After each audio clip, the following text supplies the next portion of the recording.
آپ جانتے ہیں نا کہ بلال نے مدینے کو کیوں چھوڑ دیا تھا؟ بعدس رحلت نبی، بلال نے کہا تھا کہ اب میں اذان نہیں دوں گا۔ کیوں؟ سوال یہ ہوتا ہے کہ بلال نے کیوں چھوڑ دیا؟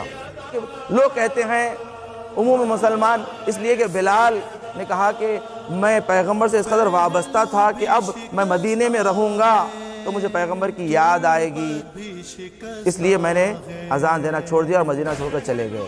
عزیزان گرامی، یہ وجہ نہیں تھی بلال کا اذان نہ دینا، بلکہ بلال نے جب دیکھا تخت خلافت پر غاصبین کو بیٹھا ہوا تو بلال نے کہا کہ میں نے غدیر میں تو دیکھا تھا کہ پیغمبر نے علی کو ہاتھوں پر اٹھا کر کہا تھا من کنت مولا۔ بلال نے کہا کہ نہیں، میں اگر اذان دوں گا تو حق کے ماتحت اذان دوں گا اور حق کے ساتھ ہی دوں گا، حق کا ساتھ دوں گا۔ آپ نے مدینے کو چھوڑ کر چلے گئے، دیکھا کہ غربت اہل بیت کی، کہا کہ میں ایسے شہر میں رہوں گا ہی نہیں کہ جہاں اہل بیت غریب ہوں۔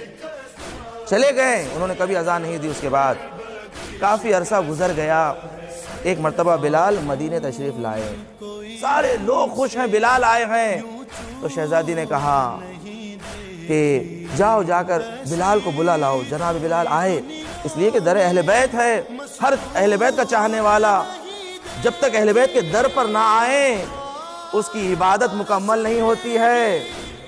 جناب بلال آئے در سیدہ پر سلام کے لیے، بی بی آپ پر میرا سلام ہو۔ شہزادی نے کہا بلال تم نے بھی ہمیں چھوڑ دیا؟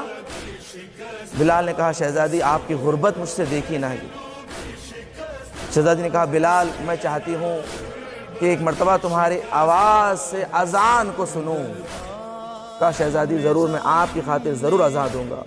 اذان گرامی، جناب بلال جاتے ہیں اذان دینے کے لیے۔ اب جو بلال کہتے ہیں اللہ اکبر اللہ اکبر، سارے مدینے میں جو بلال کی آواز گونج رہی ہے، ہر کسی کے آنکھ سے آنسو جاری ہے، اس لیے کہ جیسے ہی بلال کی آواز سنے آئی نبی کا زمانہ یاد آ گیا، نبی کا زمانہ یاد آ گیا۔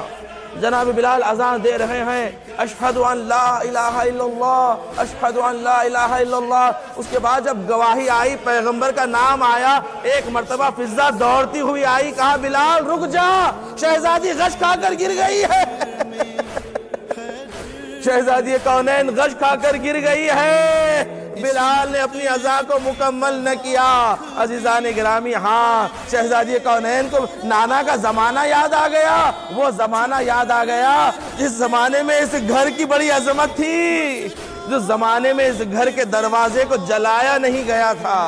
ہاں عزیزان گرامی، چھٹے امام روایت کرتے ہیں کہ جب روز قیامت برپا ہوگی، جب روز قیامت برپا ہوگی، شہزادی کونین جب محشر میں تشریف لائے گی تو ایک مرتبہ پروردگار دو عالم کی آواز بلند ہوگی کہ سارے عالم کی نگاہیں رک جائے، اس لیے کہ شہزادی کونین محشر میں آ رہی ہے۔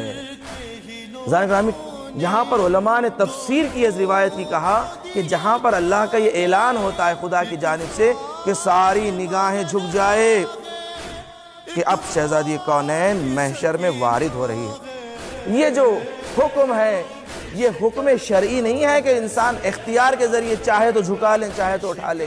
کہا یہ حکم تکوینی ہوگا، ساری آنکھیں خود بخود جھک جائے گی، ساری آنکھیں خود بخود جھک جائے گی، کسی کی مجال نہیں ہوگی کہ شہزادی کونین کی طرف نظر اٹھا کے دیکھیں۔ کہا کیوں؟ کہا اس لیے کہ شہزادی جو اس حال میں آئے گی اس حالت کو کوئی دیکھ نہیں پائے گا۔ شہزادی کس طرح آئے گی؟ ایک ہاتھ پہلو پر ہوگا اور ایک ہاتھ میں اپنی امت کو بخشانے کا وسیلہ لے کر آئے گی۔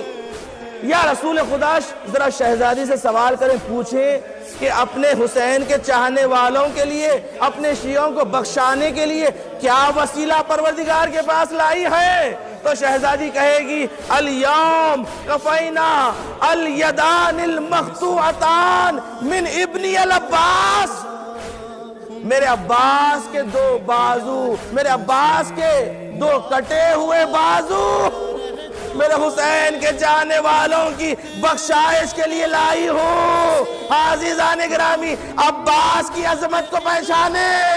شہزادی نے کہا من ابنی العباس، میرا بیٹا ہے